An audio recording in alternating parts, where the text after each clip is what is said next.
Hello, I'm Sara Atkinson and I'm the founder of Yorkshire Cat Rescue. Unfortunately, due to the coronavirus, our centre is closed and all our cats are out in foster care. It's a very lonely place down here right now, but I thought I'd show you around. I haven't rehearsed this, so forgive me for any stumbles that I might do while I'm walking around. Hopefully not real stumbles. Okay, I'm going to turn the camera around and there we go. So this is our little centre, the gate, walking down through the gate. As you can see, we've got a super banner and going through the gate and into our small but rescue. I'll just stand and pan around so you can see what we've got, and then I'll take you into some of the cat pens. So over there we have block 1. That's our arrivals block, arrived cats, so we have time to assess them, make sure they're okay, get them neutered, vaccinated, microchipped, and then block 2 is there, 2 pens, but we can make it into one big pen and we can use it for all sorts of things. So we can use it as an overflow from block 1, our arrivals pen, or we can use it as a quarantine pen, or we can use it as a pen if we get a multi-cat household where we might get 10, 12, 15, 20, 30 cats from the same home. We can put them all in there together and let them mix together and see who bonds with who. We can use it as an extension to our rehoming block. We can use it as a quiet block. As you can see, it's a nice, useful little size pen space, 2 pens, sorry. And then finally down here, no, not quite finally, down here we've got our biggest block, block 3, which is our rehoming block. And in there, normally, there'll be lots of little faces waiting for new homes, looking forward to meeting their forever people. Bins which contain litter, cat food, toys, bedding, all sorts of other things that is essential to have when you're running a cat rescue. It actually used to be a boarding block, and we decided a couple of years ago that it was not really profitable for us, so we converted it into a kitten house and a reception area. So I'm going into reception. It's a bit of a mess. You can see some of the fantastic gifts that we've had donated in the last few days whilst we've been closed, and I'm walking through now into the kitten house. So this is our kitten house, very empty, usually full of little faces squeaking away, but sadly at the moment, very sad for me, it's empty. I have to say, I started the charity in 1992 and we moved to this property in 1996, and this is the first time it's been empty, and it's actually filling me up a little bit. We've never ever not had cats on site, so it's quite sad for me, is this. But I thought, why not show everybody what it's like in our kitten house? So we've got these lovely kitten units. I'm going to just open the door of number 5 and show you what they're like. They've got a nice big space for the kittens to play. There'd obviously be toys in there. There's a few toys, dishes ready for them for water and food. This contraption is what we call a hide and perch box, so the kittens can go underneath it if they're feeling a little bit nervous, or if they're feeling a bit braver, they can sit on top. And of course, once they're very brave, they sit on top and dive bomb each other and any passing humans. There's a little hole there, look, can you see it? And that leads, as if by magic, into the toilet section. And that's the toilet section. So that's in a separate compartment, easy to get to for the kittens. And we have it like this, so that the kittens, when they're digging, and believe me, they can't half dig those kittens, they dig and the litter just flies around in this compartment and doesn't contaminate the food, which is in the next compartment. It works really well. What we can also do, if we've got a very big litter, is we can open a little hatch. There's the hatch, and that goes into the next pen, which is a mirror image. So we've got the bedroom there and the toilet there. So if we've got a massive litter or 2 mummies with combined litters, we can put them across into these 2 pens, and they've got more room to exercise and play. It also means mummies can get away if they need to. We don't usually put mummies in here, to be honest. Normally we'll separate mummies from kittens when the kittens are big enough to go to new homes. The mummies will go into our main blocks and the kittens will stay here. It's better for all of them. So the kitten house is only used for kittens that are either newly arrived, are being treated for any medical conditions they have, or who've returned from our foster homes. And we've got some fantastic fosters, and I can see a few of our fosters are watching this. Hi guys. Our fosterers look after the kittens for us and get them used to living in a home, so they get used to televisions, washing machines, vacuum cleaners, dogs, children's cats, carpets, anything else, you name it, they get used to it. and it's great because they come back completely bomb-proof and they can go there and go to their new homes, and they're usually okay. So they're in here for a very short space of time when they return from foster homes, and then when they come in at the start of their time with us. And sometimes we put pregnant cats in here while they're waiting to go to foster, and we quite often get kittens born in here as well, which is really exciting for everybody. So the Kitten House, it's got 9 units, and then it's also got 3 what we call day pods, and these are just single units like that with a litter tray, a bed and a food and drink bowl. And this is where a cat literally would be in for a few hours only. We don't let cats stay in here overnight. It's just very, very short time. So for example, a cat that might come in or a kitten that might come in and is going out to foster 3 or 4 hours later will just have a few hours in here. It's better than being in a carrying basket. So what else have we got in the Kitten House? Kitten food, hooray! And look at all this food. This has been donated to us since we were closed. Whoops, sorry. So here's some of the kitten food. And I want to show you how quickly we get through this.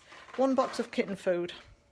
So for a small litter, 2 or 3 kittens, that would last us a couple of days. For a medium-sized litter, it would last us 1 day. For a big litter, they would get through it in less than a day.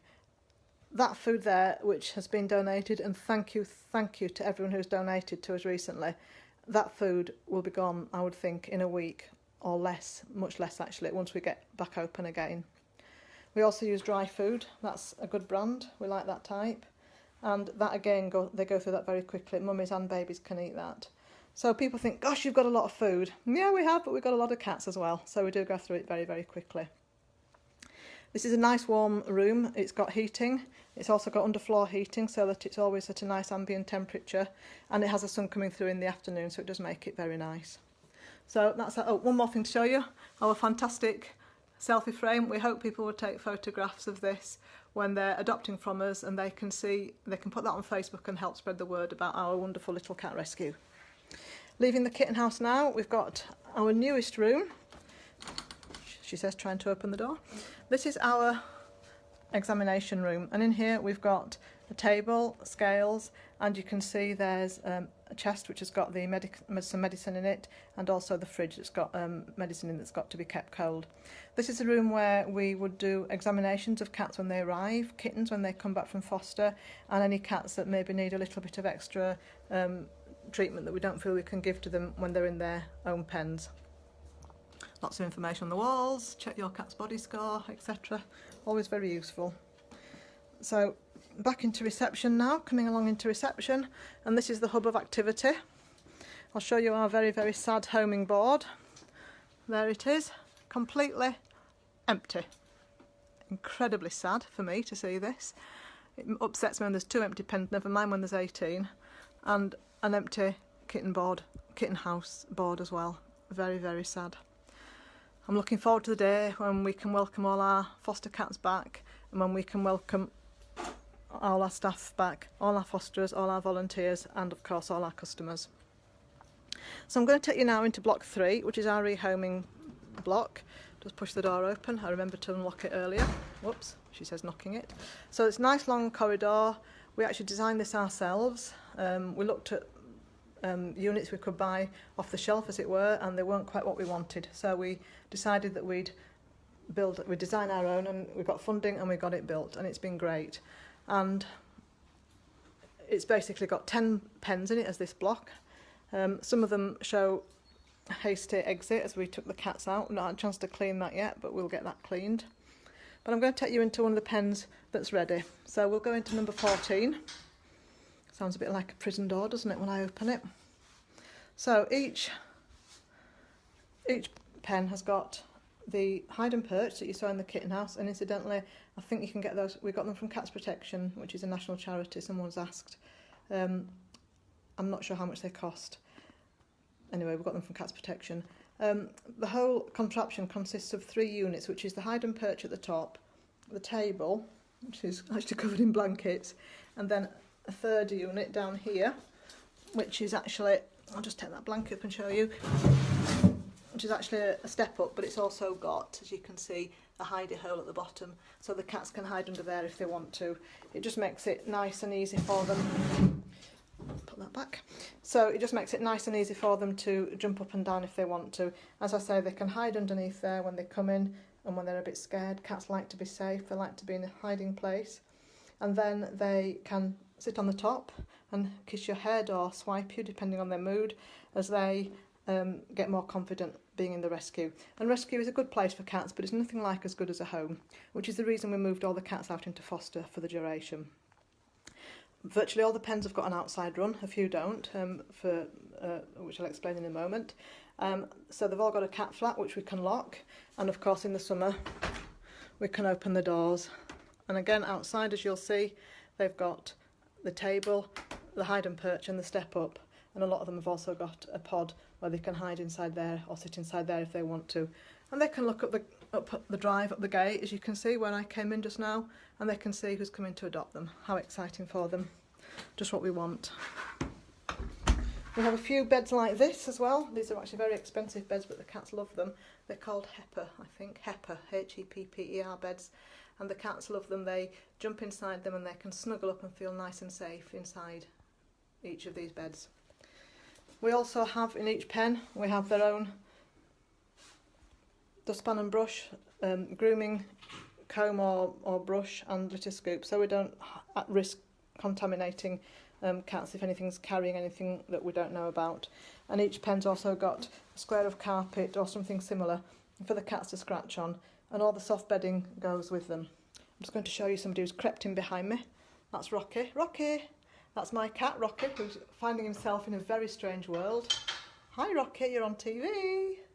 Rocky's not impressed. Rocky's actually a very shy cat, and since it's been very quiet, he's come into places that he's never normally allowed in. You naughty boy. Don't go in there, please. I've not cleaned it. Thank you, Rocky. Not that it matters because you're fully vaccinated. Okay, thanks for that, Rocky. That's the benefits of live streaming. So anyway, I'll just carry on walking down here. We have a board in each one which shows what the cats like to eat, what they need to eat. It shows if they've got any medication. I haven't actually cleaned the board off, but actually every single pen is empty at the moment, which is very sad for me. We have, just seen something I should have switched off. We have food in each block, and we have a medical container in each block, because a lot of the cats, of course, need to have medication during their time with us if they're poorly, and some are on medication for life. Okay, I'm coming out, Rocky. He's going to turn tail and run now. What did I say? Coward. He actually does sleep in bed with me at night, would you believe? Coward, coward. You're on the telly, Rocky. Okay, so we're going to walk up, and I'm going to show you block 2 before we close. I won't keep you here for much longer. I'm sure you're all, well, I hope you're all enjoying it anyway. So block 2, as I explained, is our smallest block, and this is a really, really useful block. It was almost an accidental block. You can stick a couple of pens here and get 2 more. And then I was at another rescue, and unfortunately I can't remember which rescue, and I saw that they'd got a way to join pens together. And thank you. Someone's just said they love Rocky. Thank you. I love him as well. And here is a panel that we can open, so we can have this pen with its inside area and its outside area, and then this pen just with its inside area, showing again signs of a hasty retreat by O'Malley, who was last in here. And then, as you can see, we opened up the panel so that he could have a little bit more space, so he can go in between the 2 pens, and that's been a real godsend. This pen is an indoor only pen, so it's got really good windows. The cats can sit and look out of the windows and they can see what's happening, birds in the trees, rabbits, all the things that you like to see when you're in captivity and you're a cat. So it's a really good little block is this. We sometimes, as I said earlier, get cats in that are multi-cat households with maybe up to 30 or 40 cats, and where possible we put the cats in units like this so we can see who bonds with who, and then we can move them out into pens, whether in 2s or 3s together, so we know which pairs are bonded with who. I'm seeing lots of comments coming up and they are distracting me a bit. Thank you so much for your comments. It's really kind of you all to watch. I've not done this before, so as you could tell, it's a bit new to me. So these are some of our storage areas. I'm just going to show you our food container. This is where we keep our adult food. Not got a huge amount in it at the moment. It looks like a lot, but believe me, once we're up and running, that won't last long at all. I have to say, since we've been locked down for the last fortnight, we've had so many gifts, both cash and gifts of food and gifts of equipment, and really can't thank you all enough. My biggest fear now is that we're not going to get through this from a financial point of view. I think we will, but it's going to be such a struggle. We've had to cancel all our fundraising events, we've had to close all our shops, and I can see some of our shop staff are watching this. Hi guys, hope you're okay. And it's a real worry for me that it's going to be a massive struggle. We've got 2 fantastic fundraisers, amazing job trying to keep everyone going and keeping our spirits up. But you guys, our supporters and our friends, you know, we wouldn't be where we are today without you. So I just really want to say thank you so much to all of you who've contributed and donated and who've supported us and who've made it possible for us to do whatever we are doing for the cats. It's just amazing. One little person I've just seen down there, all the staff will know her, that's Debbie. Debbie actually isn't our cat. She lives at a nearby farm. Debbie prefers to live in our cat rescue than living in her nearby farm. Don't you, Debbie? Yes, Debbie. She's not actually called Debbie, that's just what we call her. Someone's asking if I can do another tour when the cats and kittens are back in residence. Okay, if you like it, I'll do that. That's great. Thank you. I just want to say thanks, guys. It's hard for me to see it empty, and it's hard for me to be confident about the future, but we'll do everything we can to keep it going. But I can say this without any doubts that actually if we didn't have you guys out there rooting for us, supporting us, donating food, money, equipment, stuff, we wouldn't have a chance. So if we manage to keep going, I think we will, but if we do, it will be in no small part due to you guys and the support you've done. Thank you so much. We have got an online quiz tonight at 7 o'clock if anybody wants to find that and join it. We are doing other online events where possible. We're doing an online selfie competition and we're looking at doing some other things. We're just doing whatever we can to keep afloat in these times. So keep an eye on our Yorkshire Cat Rescue page, and I'm going to say goodbye now, and I'm going to say we'll hopefully be around for a lot longer. Thanks to you guys. Okay, love you all. Thanks. Bye.